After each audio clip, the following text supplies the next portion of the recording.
Kampanyi ya Luzolo na katina Yesu beto kekubanda kilokola ya beto ya jediai ya suka na kumbu ya tata ya mwana na ya mpeve ya longo mtindu beto nyonso mekutelama. Nation, louez toutes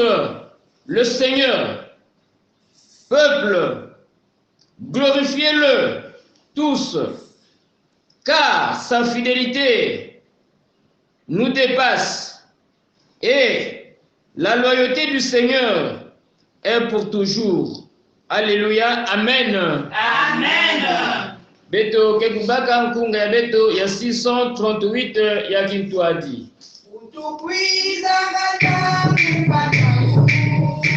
Mundo yari ya Kongo yase Ena kukubo ya kikikeni Munanu kakebele Ya kikekele Ya kikekele Ena kukubo ya kikikeni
Beto ke kusambila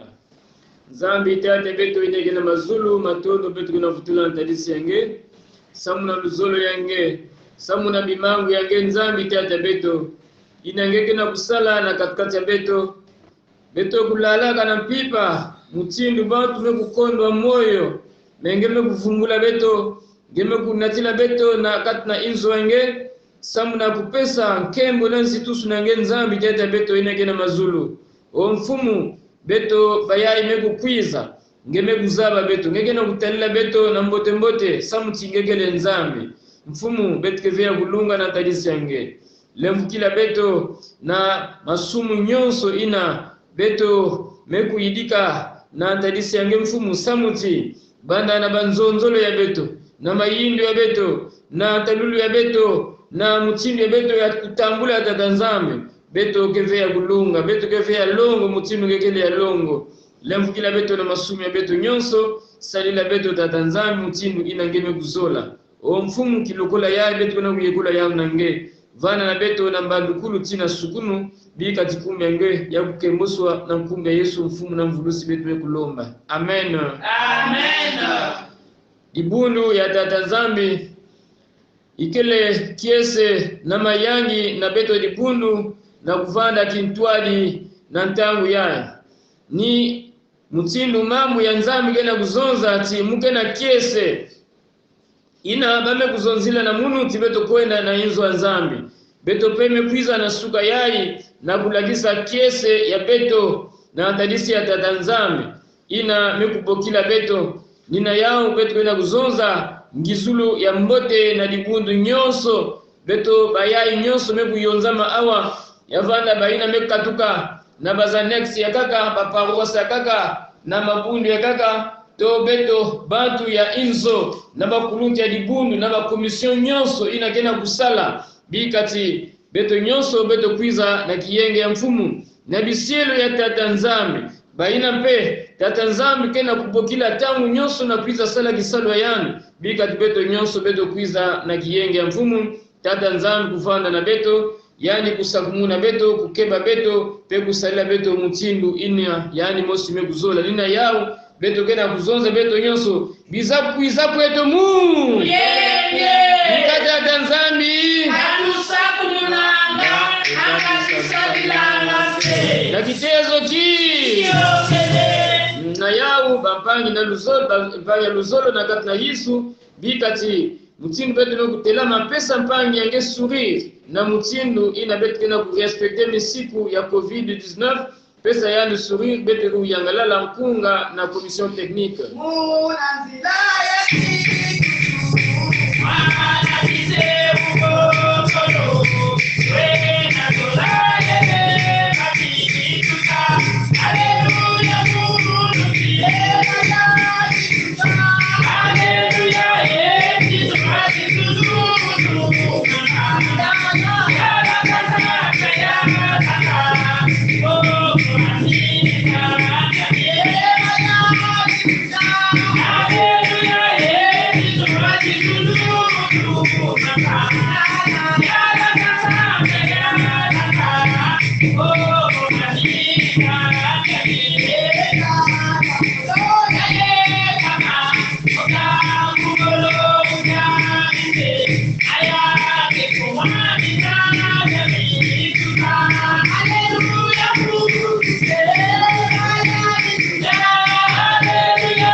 Bapangi na mibusi na kata Kristo bete mekuzaba tibubia ikele jeudi. Ba jeudi nyonso ina beto mekuzaba ti awa na mayangi beto kuvandaka na jeûne et prière. Nina tangu yai beto kena kuzola kuzibula jeûne ya beto ya kilumbu ya bubu na kumbu ya tata ya mwana na ya mpeve ya longo. Amen. Amen. Beto kena kulomba na Mama Lucy na kupamuka beto moyo, Mama Nkengi Lucy na kupamuka beto moyo na mambo ya nzambi ya ngonda ya tete. Mambo ya nzambi ya ngonda ya kele na zingana kikapu ya 15 kibuku ya 8 kayulumya zikwa na bambi inkakumusu kwa yave kanti lusambuludu abasonga luzolakane kwa yandi na luputu. Proverbe 15:8. Le sacrifice des méchants est honorable à l'Éternel, mais la prière des hommes droits lui est agréable. Amen. Amen. Na tangu yai beto ke kulomba na Papa Petrus na kuluta na matwala kusambila tata nzambi, yani kubika bantima ya beto samuti beto mekuma pene na kuwa mambo ya tata nzambi. Beto ke kusambila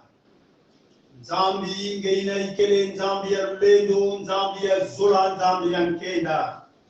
Yesu Kristo matondo na zula matondo betkena kutatamana kuzula ntenesi na le na zola na levo inanje kuchilaka beto ntamu nyonso.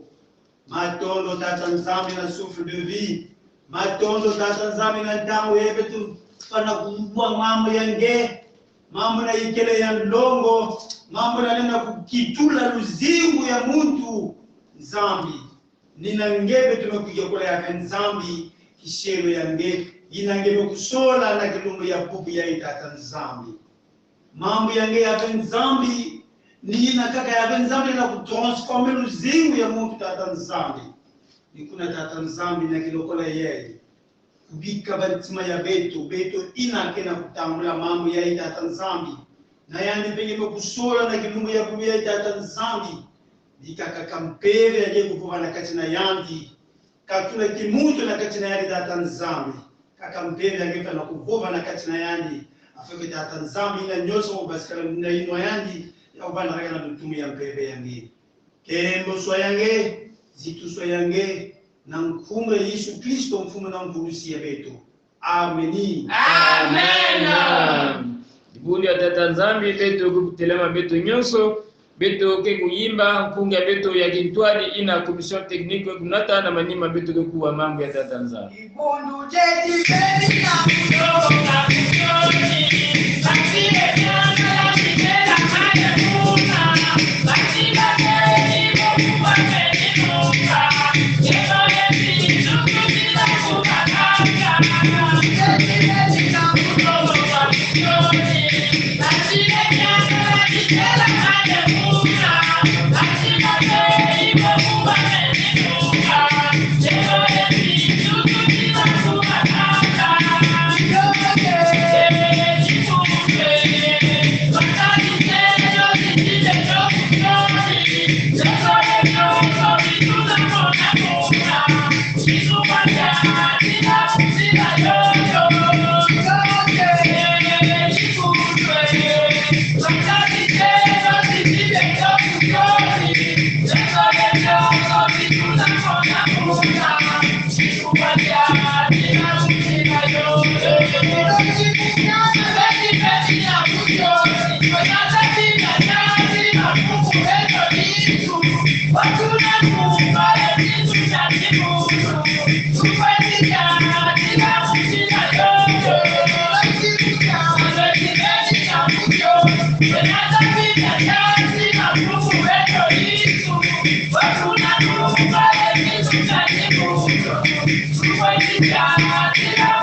Mambo ina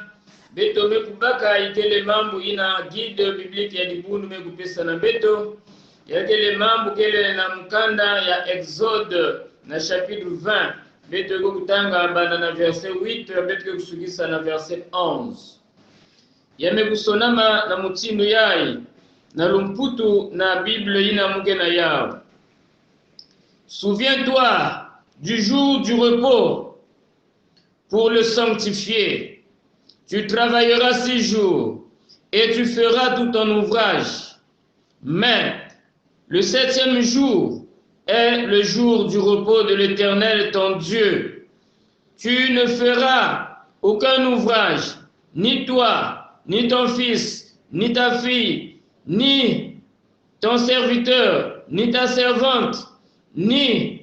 ton bétail, ni l'étranger qui est dans tes portes. Car en 6 jours, l'Éternel a fait les cieux, la terre et la mer, et tout ce qui y est contenu. Et il s'est reposé le 7e jour. C'est pourquoi l'Éternel a béni le jour du repos et l'a sanctifié. Amen. Amen. Ngudia jambo ina bame kupesa na beto na luputu yake na kuzonza. Le Dieu saint nous veut saint. Nzambe na bule alingi bisoto za la bule. Nzambi ya longo zolati beto vwanda longo. Nzambi ya longo zolati beto vwanda longo. Bapangi na bibusi na kati na Kristo beto fwana kuzabati makanda nyonso ya inza ni tata nzambi yani mosi mutume kuvanga yao yake na dikanda mosi vei na lende zonza ke nzambi kele vemvangi yao. Dieu est le créateur de toutes les nations qui existent sur la terre. Mpena yao yani meku manifester confiance ya yani na dikanda mosi ina yani meku sola ni dikanda ya iseleli yani kenda kuzonza na dikanda ya iseleli mutindu ina muntu kenda kuzonza kaka na muntu mosi. C'est un peuple nombreux bake mingi mais yani kenda kuzonza na ba mutindu muntu kenda kuzonza kaka na muntu mosi nina yao. Mamu ina beto umekutanga yakele mamu ina yani kena kupesa malongi to misiku ina yani nzambi kena kukomunike na Moize samuti yani kulatisa yao kupesa yao na dikanda ya iseleli baina yani mekubokila na kwenda kota na mbanza ina ya kaka mbanza ya kitoko ina bao bamekatuka kuna na ngipiti na kinanga yakele misiku 10 menakati na misiku 10 yani musiku ya iya 4e loi 4e commandement ina nzambi kena kupesa samuti baba kena kwenda na mbaza ya kaka bamekatuka na kinanga bakwenda vana na kanao kuna bafa na kuvanda na mutindo ina bao bafa na kuvanda mutindo ya kaka basa dila mpena mutindo ya kaka ni ina nzambi yani mosi mutena kupesa na bao. Na tangu baba mebasika na ngipiti dikanda ya iseleli mekukuma na mongo ya Sinai inabaki mbokilaka pe mongo ya Horeb. Nzambi mekugwabana na bao nzambi mekuzonzila bao na mutinu ina baba fana kuvanda na kati na mbanza ina yani kena kupesa na bao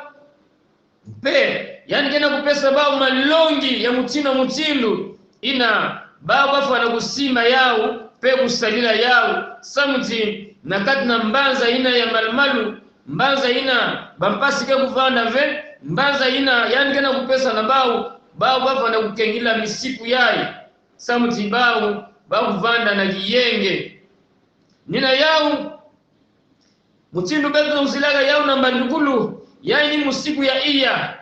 nzambi mekupesa yao na bao yani kena kuzonza na bao uti dikanda ya Israeli fana kukeba kilumu ina ya kupema ina ya mfumu samuti bao bana ya Israeli bafana kusala 6 jours pendant 6 jours mais 7e jour il est nécessaire et que parce que nzambi yani mospe kusala pendant 6 jours na mbandukulu kuna na Genèse na création tangu yani vani ku créer babima nyonso pendant 6 jours yani salaka babima nyonso zulu toto la mer bamaza babima nyonso ina kena kati et 7e jour vanda kilumu ya yani ya kupema nina yao en souvenir na ina nzambi salaka kuna na tangu yani vani kumvanga babima nyonso pendant la création dikana ya Israeli pe bafana kupema na 6e jour na 7e jour na manima ya kusala pendant 6 jours repos ikele nécessaire nina yao nzambi yani mosime kubieka kilumbu yango kilumbu ina le 7e bake kubokilaka yao kilumbu ya saba yakile kilumbu ina bake kupesa nzitusu na nzambi tate bao ikena mazulu na kilumbu yango muntu fwana kusala atana kisalu mosi ve yavanda baina kele na katna inzo baina kele kintwaji yavanda bibulu baina kena nge to banzenza ina leno kwiza na tadisi yange repo yai kupema yai yakena kunata bau na kubambuka moyo ti nzambi yani mosi kele kaka ni yandi ina kele mvangi ya babima nyoso kaka ni yani dikana yaifu na kuzaba ke banzambi ya kaka kele vena lulendo kaka ni nzambi yai mutume kuvanga babima nyoso samuti yani pemaka na kilumbu ina ya le 7e pena 7e jour dikana nyoso ya Israeli muntu ve lenda kusala atana kima mosi nina yao muntu kena lulendo ya kulandila ya kuimite nzambi ya yandi mpe na kusalila nyoso ina yani kena kuzonzila na yani samu na kilumbu yai ya kupema yakele kilumbu ya longo nzambi kubieka yao yakele kilumbu ya longo bantu nyoso fana ku monati yakele kilumbu ya longo ba mpe bafana kupesa yao valeur ina mekulunga samuti yakele kilumbu ina ya kusambila ya kuwa maloni ya kuimbila ya kupesa nzitusu na nzambi ina ya beto nina yao bantu kena ku penser même que diamu yai ya kupemato ya kilumbu ya saba na kati na Nouveau Testament na luwawani ya malumalu yakeleve to samu na inki yao yakeleve samuti yakele mayindu ya bantu banzonzole ya bantu meba chrétien baina kele na tangu ya beto yai bakele nakati na via kaka na tona ere ya kaka ntangu ina ya ntama yava ni tangu ya kaka yai ni tangu ya lemvo ya dada nzambi ina yani mekufilisa mwana yani Yesu yani mosi samuti Yesu réellement yani quel est le véritable sabbat Yesu quel est le véritable sabbat nina yao ba chrétien bayai gena tangu yayo bakile na louve ya ukengidila kilumbu ina ya kupema me yakele différent na kilumbu ina bayuda yoto ba hébreu vali kukembila kuna na tangu ya ntama bapangi na bibusi na kati na Kristo mfumu ya beto Yesu meku instaurer ere ya kaka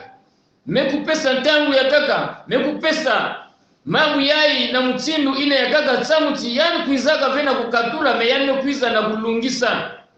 beto mezabati mfumu ya beto Yesu bafuaka yani fuaka na kilumbu ya tatu yani fulukaka na bafua yani vumbukaka mpe kilumbu ina yani vumbukaka yava nikive samedi mutindu na tangu ya ntama bantu vandi se reposer kupema na kilumbu ya samedi parce que réellement na calendrier ya bete na yao kilumbu ya ntete ikele dimanche et le 7e jour c'est le samedi nina yao même na bas émission na ba radio bete ni kuwa samedi na braza ni kilumbu ya sabala nina sabala ni kilumbu ina ya kupema mais mfumu ya beto Yesu Kristo ina bafuaka vendredi yani fuaka dame kuzika yani vendredi samedi dimanche yani ne kuvunguka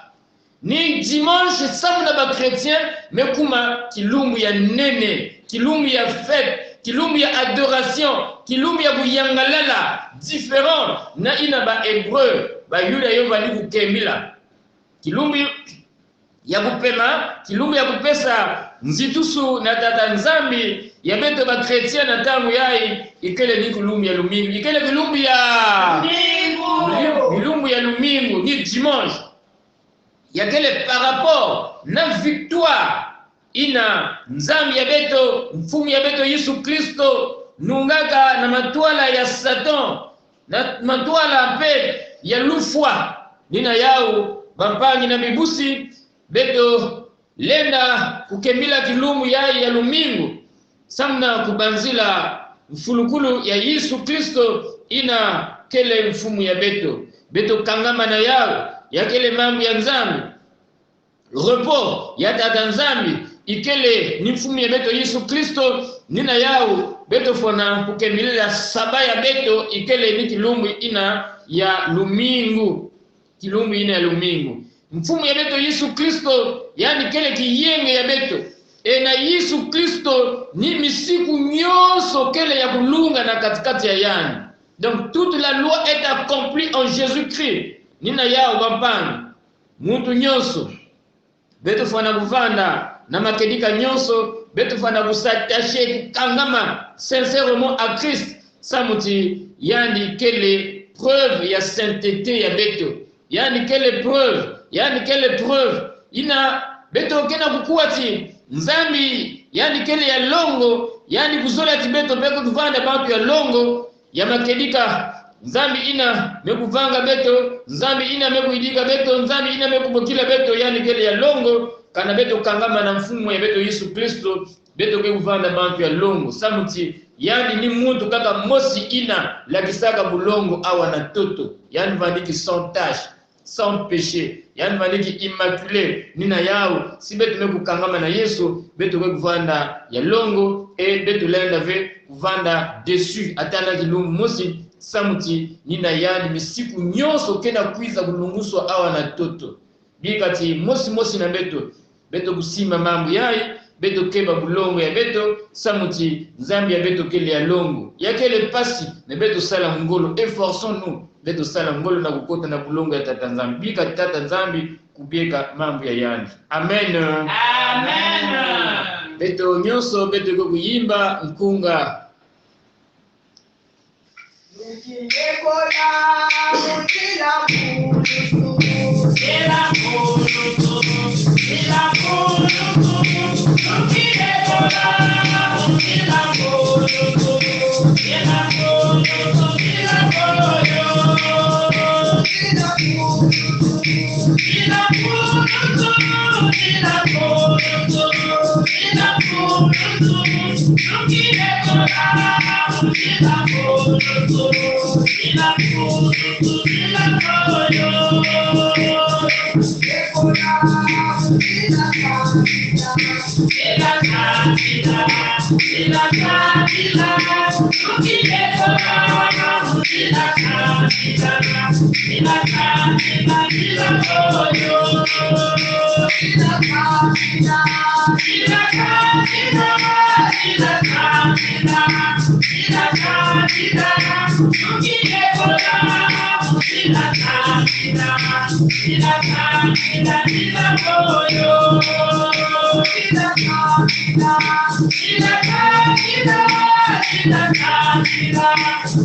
kota na tangu ya beto ya kusambila o nzambi mfume beto ina gena mazulu tata nzambi mutindu ngekele ya longo tata nzambi na ngolo ya beto lenda vena kuvanda ina ya longo nina nge nzambi tata beto kena kulomba ti bikati mpeve yange ya longo ya kuvanda tia kutatamana kuvanda na beto samuti ya kusala nyonso ti beto kuvanda ya longo kana beto kena kutambula na ngolo ina ya mpeve ya longo kana mpeve yange ya longo lenda kutwalisa beto tata nzambi iki lenda kukondo diaga na katikati na beto na kuvanda mutsindu ina ngekele ya longo nina yao bikati mpeve yange kutwalisa beto o nzambi tata beto kena mazulu beto kena mamambu mingi ina kena kukangisa beto mamambu mingi ina kena nyongisa beto ina kena kutula beto tao nyonso na kati na manyonge banzutu ya beto kena yao tata nzambi yakeleve ya mbote yakele na bimbevu ya mutinu tata nzambi yakena kukwamuswa yanina kena kunatila beto bamambu ina ya mutinu beto kena kukota na manyongo o mfumu ngekele nzambi ya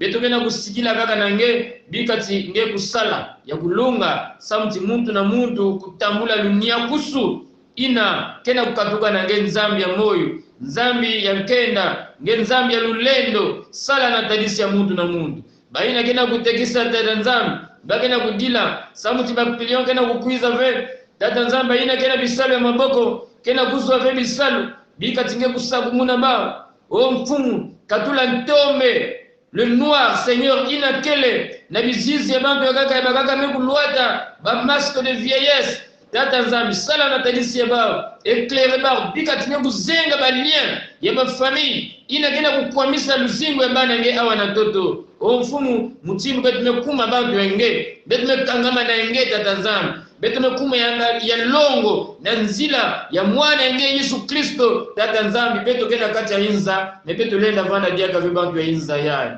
sakumuna betu keba betu vanda betu kitwa matangu nyoso bika tikumi yangia kusiduswa na nkumbu ya mfumu betu Yesu Kristo betu kena kiminu betu kena kivuti betu mevuka kitwa na ngenzambi amen Amen. Bampangi na migusi beto masefinama na kumanisa kilokole ya beto zola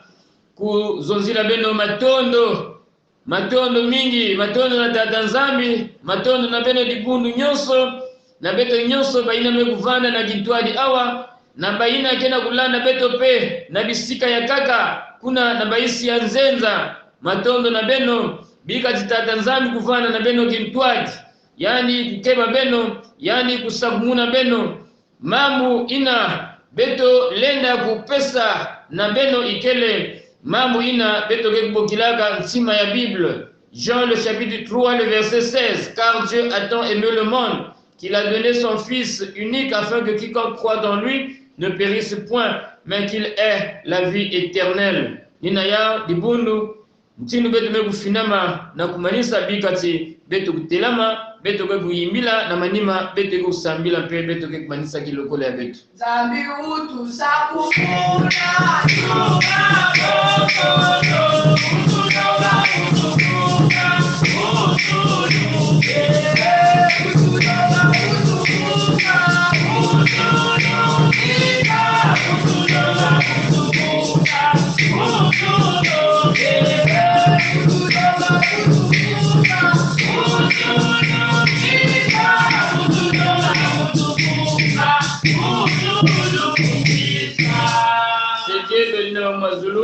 Bika kumbwa kuyazituswa bika kifumu kya kukiza bika tuzololwa kulaila mama mtoto bila musiko kuzulu bija beto bya numuna numuntu bana numuki utuja kunila mfukazeto bila musiko tuwili mfuka tukotsanyi mutizuluko kawo kitani na mkwa yambi yatike mfumuli chaku na lendo na nkembo mumvu yamvu bikati lemvo ya mfumu ya beto Yesu Kristo zola ya nzambi tata beto ina kena mazulu na kitwadi ya mpeve longo ya buvanda pe ya kusikila na beno nyonso dibundi ya tata nzambi ya kukumisa beno balongo na nkumbi ya Yesu. Amen. Amen.